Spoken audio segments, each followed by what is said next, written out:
Hello my dear students, आज हम electrostatic chapter के अंदर ऑब्जेक्टिव स्टार्ट कर रहे हैं। हम आज वाली वीडियो के अंदर 20 क्वेश्चंस करेंगे और इस सीरीज को कंटिन्यू रखेंगे। The first question is the number of electron in 1 coulomb of charge will be. 1 coulomb charge के अंदर कितने इलेक्ट्रॉन होंगे, ये हमारे पास क्वेश्चन है। तो बच्चों, अपने को सबसे पहले ये पता होना चाहिए कि एक इलेक्ट्रॉन का चार्ज कितना होता है। हमें पता है 1.6 × 10⁻⁹ इलेक्ट्रॉन चार्ज होता है, तो ये 1 इलेक्ट्रॉन पे होता है। तो 1 कूलम चार्ज कितने का होता है, 1 से इसको डिवाइड। जब आप इसको डिवाइड करेंगे तो हमारे पास इसको सोल्व करके आ जाता है 6.25 × 10⁻18। इसको सोल्व करके देख सकते हो।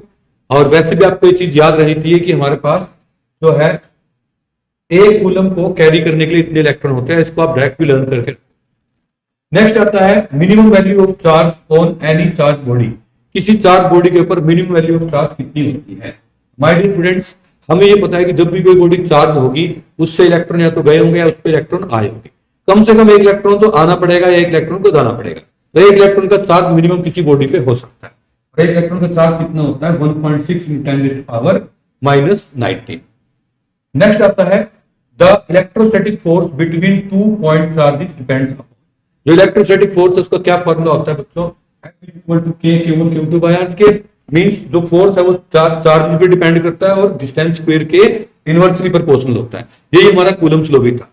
नेक्स्ट आते हैं क्वेश्चन नंबर 4 के ऊपर। In question number 4 they are saying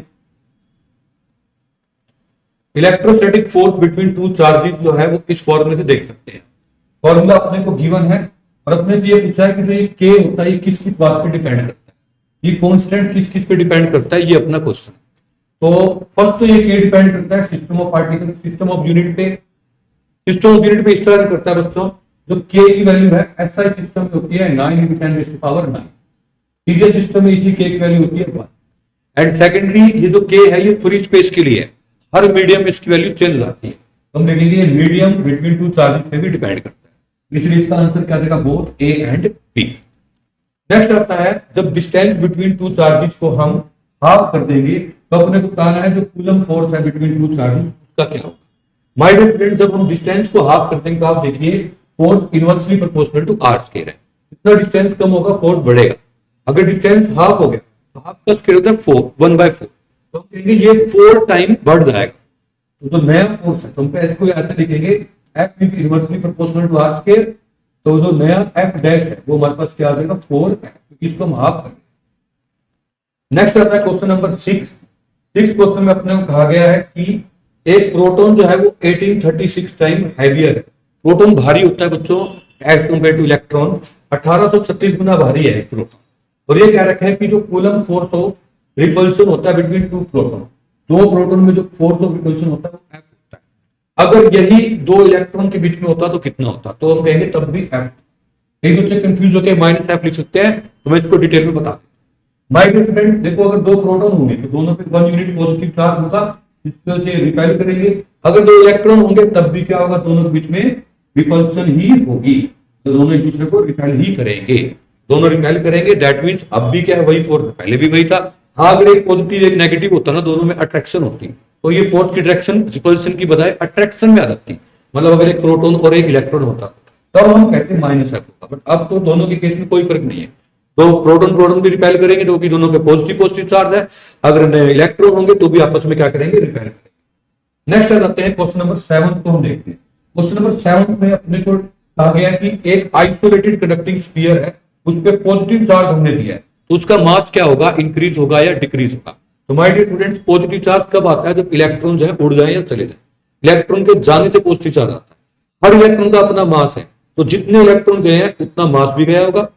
तो हम कह सकते हैं कि मास डिक्रीज हो गया। कुछ इस तरह समझिए कि हमारे पास 2 अलग अलग टोकरे रखे हुए हैं, इसमें से हम लड्डू निकाल रहे हैं, इस लड्डू को इस टोकरे में फिल करते हैं। इस पे तो चार्ज पॉजिटिव तो आ रहा है, बट इलेक्ट्रॉन भी तो कम हो रहे हैं। हर इलेक्ट्रॉन का मास होता है, आप याद भी रख सकते हो, इतना मास हर इलेक्ट्रॉन के साथ कम हो जाएगा, 9.1 × 10⁻31 kg। ये था हमारे पास क्वेश्चन नंबर 7। अब हम आ जाते हैं क्वेश्चन नंबर 8 पे। क्वेश्चन नंबर 8 पे आ जाते हैं। 8 क्वेश्चन क्या है हमारे पास, क्वेश्चन नंबर 8 को देखते हैं। क्वेश्चन नंबर 8 पे आ जाते हैं।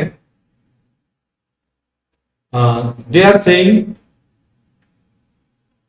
जो इलेक्ट्रोस्टैटिक फोर्स और ग्रेविटेशनल फोर्स की रेशियो है बिटवीन टू इलेक्ट्रॉन्स, वो रेशियो इनमें से क्या होगी?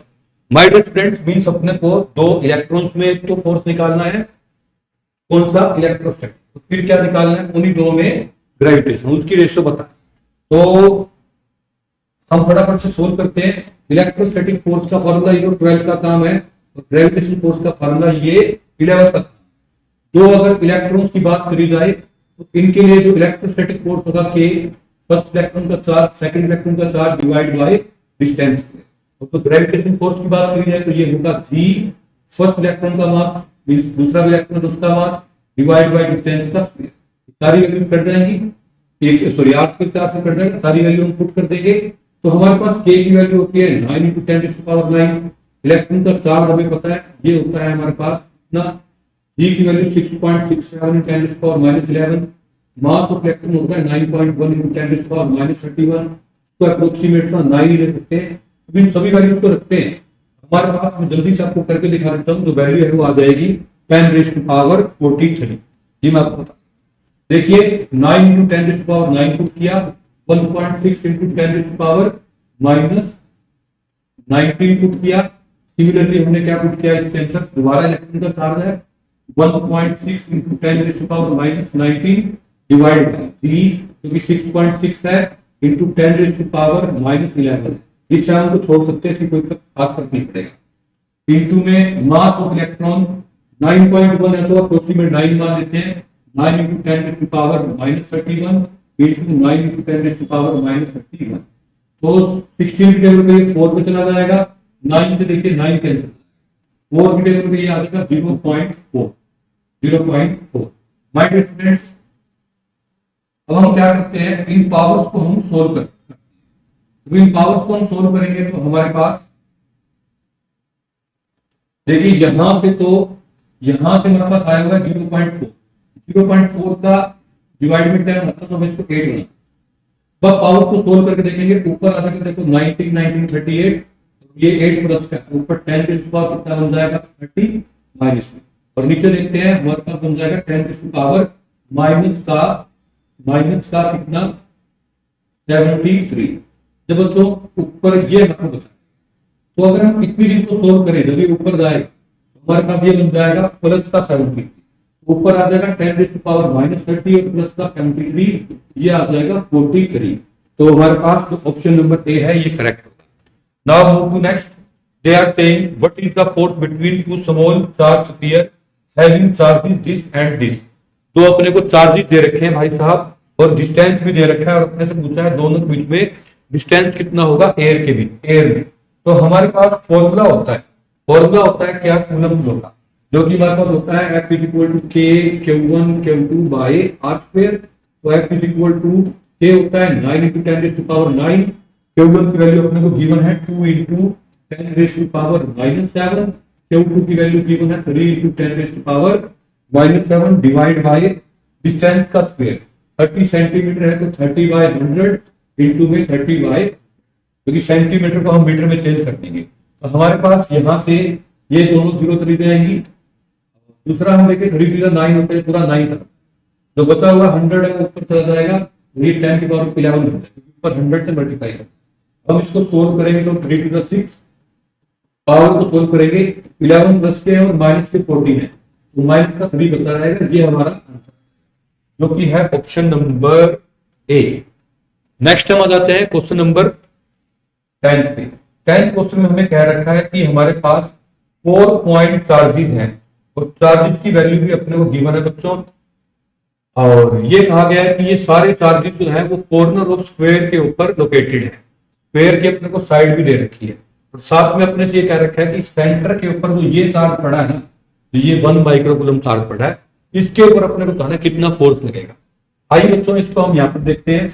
ये हमारे पास इस तरह से चार्जेस की वैल्यू गिवन है, देखो पहले 2 माइक्रोकूलम तो यहाँ लिख लेते हैं, फिर माइनस का 5 माइक्रोकूलम है तो हम ये लिख लेते हैं, फिर दोबारा से 2 माइक्रोकूलम दे रखा है तो ये भी लिख लेते हैं, फिर अपने पास माइनस का 5 माइक्रोकूलम है ये भी लिख लेते हैं, सेंटर पे 1 माइक्रोकूलम है ये भी लिख लेते हैं। अगर हम ध्यान से देखेंगे तो ये वाला चार्ज जो है इस 1 को रिपेल, लेकिन उसी के एवरेज में ये भी इसको क्या करेगा, रिपेल। तो अब ये चार्ज कहीं नहीं जाए, बीच में ही रह जाएगा, क्योंकि इसकी रिपल्सन इधर, इस चार्ज ने इसको यहाँ रिपेल किया तो ये कहीं नहीं गया, तो नेट हमारे पास कितना आ गया, इन दोनों का फोर्स कैंसिल हो गया। अब इधर देखते हैं, ये नेगेटिव चार्ज पॉजिटिव को अट्रैक्ट करेगा, this will also attract this, इन दोनों की डायरेक्शन भी अपोजिट है, ये कैंसिल हो जाएगा, तो नेट जो है इस पे कोई फोर्स बचेगा नहीं, तो नेट आंसर हमारे पास कितना आ जाएगा, 0 आ जाएगा। नेक्स्ट हम बढ़ते हैं क्वेश्चन नंबर, सॉरी आंसर आ जाएगा 0 इसका। ये जो हमने किया ये 10th क्वेश्चन था। 11th पे आ जाते हैं। एक्चुअली 11th का भी आंसर 0 आएगा, क्योंकि आप देखो वो कह रहे हैं Q1 चार्ज तो है इतना और Q2 चार्ज है इतना, ये 0,0, -15 पे है। अगर मैं इसको z एक्सिस मान लूं तो -15 पे क्या है हमारे पास, ये charge. Similar charge negative charge जो है वो प्लस के 15 पे भी पड़ा। तो जब हम देखेंगे इन कोऑर्डिनेट के ऊपर जो QA दे रखा है, इसकी वैल्यू अपने को गिवन है 2.5 × 10⁻⁷, Q2 की वैल्यू -2.5 × 10⁻⁷। इनको जब ऐड करोगे तो नेट चार्ज 0 आता है, क्योंकि चार्ज क्या होता है, एडिटिव होता है, जितना पॉजिटिव है सिस्टम उतना ही नेगेटिव, तो नेट चार्ज सिस्टम पे क्या आ जाएगा, 0। नेक्स्ट हम आ जाते हैं बच्चों क्वेश्चन नंबर 12 के अंदर। 12 क्वेश्चन में क्या रखा है कि दो इंसुलेटेड कॉपर के चार्ज कॉपर के स्फीयर हैं A एंड B, उनके सेंटर से डिस्टेंस भी दे रखा है 50 सेंटीमीटर। दोनों के ऊपर चार्ज भी अपने को गिवन है, तो अपने को बताना है दोनों में फोर्स कितना होगा। तो माय डियर स्टूडेंट, हमारे पास देखिए फोर्स का फॉर्मूला होता है कूलम चलाते K Q1 Q2 bye R²। मैं डायरेक्ट वैल्यूज को पुट कर रहा हूँ। जो K होता है वो कितना होता है, 9 × 10⁹ charges, both charges are given this, दोनों चार्जेस देंगे 5 × 10⁻⁶ × 5 × 10⁻⁻⁶ डिवाइड बाय देखेंगे तो दोनों में डिस्टेंस 50 सेंटीमीटर। 50 सेंटीमीटर क्या होगा बच्चों, 50/100, ये भी क्या होगा 50/, नीचे डिस्टेंस का स्क्वायर था और ये सेंटीमीटर में तो मीटर में चेंज कर दिया।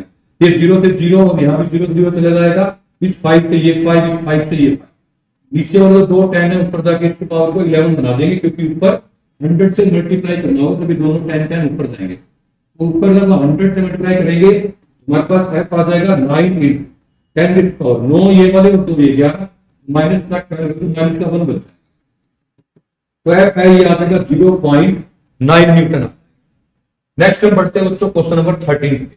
13 में अपने से पूछा गया है कि ratio of force between two small spheres with constant charge in air and in medium of dielectric constant K is respectively।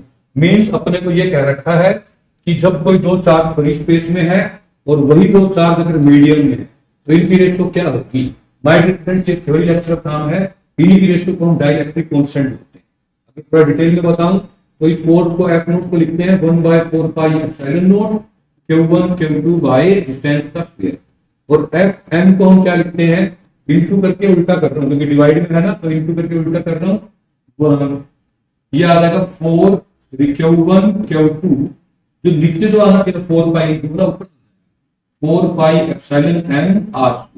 तो आप यहाँ पर ध्यान से देखेंगे तो ये देखो Q1 Q2 इधर भी और इधर भी कट हो जाएंगे, r² चले जाएंगे, 4π और 4π चले जाएंगे, और जो F0 बाई F ये हमारे पास बन जाएगा m/ε0। यही हमारे पास होता है डाइलेक्ट्रिक कांस्टेंट, क्योंकि permittivity of medium by permittivity of free space, इसी को रिलेटिव परमिटिविटी या डाइलेक्ट्रिक कांस्टेंट बोलते हैं। नेक्स्ट आता है question number 14। My dear students, 14 question को देखते हैं, उसमें क्या कहा गया है अपने को।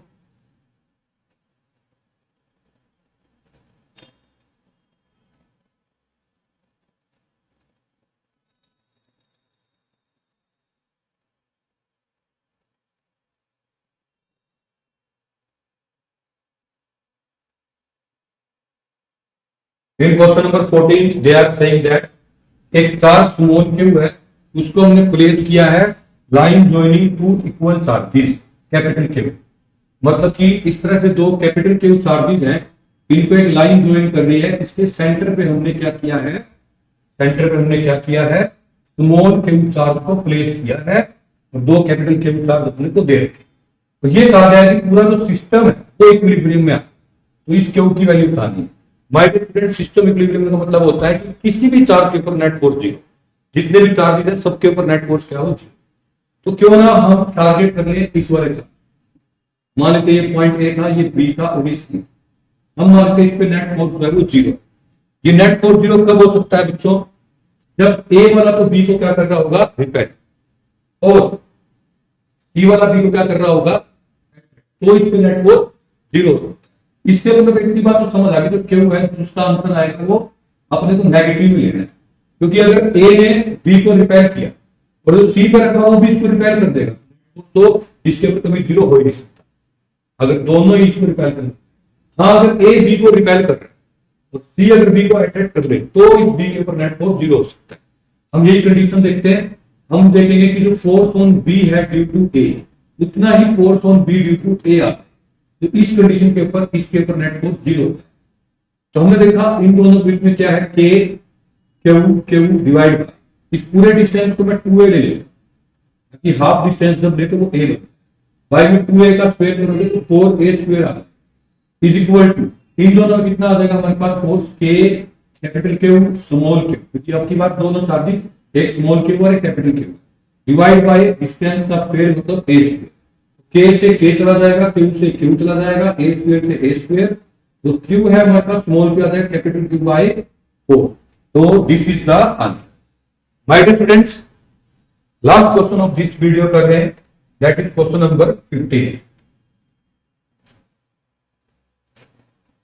इन question number 15 they are saying that हमारे पास इस तरह से दो स्फीयर दे रखे हैं बी एंड सी।